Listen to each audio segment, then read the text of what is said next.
નમસ્કાર. ખેડૂતો સાથે છેતરપિંડી કરીને જગતના તાતને નુકસાન કરવાના પ્રયાસો કેટલાક ફેક્ટરી માલિકો અને વેપારી દ્વારા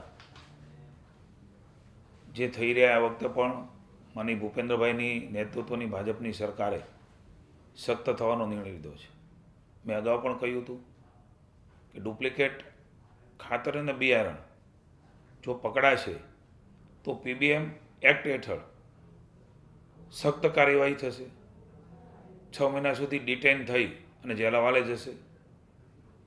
એક અમરેલીમાં ડુપ્લિકેટ ખાતર એ પકડાણું, એની તપાસ થઈ અને ગઈકાલે જ 4 ઈસમોને અલગ અલગ રીતે આમાં સંકળાયેલા છે.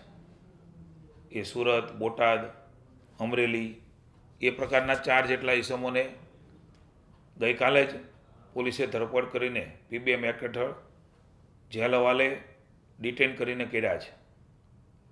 ખેડૂતોની સાથે આ પ્રકારની પ્રવૃત્તિ કરનાર હજી પણ રાજ્યની સરકાર સખ્તાઈથી એમાં જવા માગે છે. ખેડૂતોને સાચું ખાતરને બિયારણ મળી રહે એ સૌની જવાબદારી છે.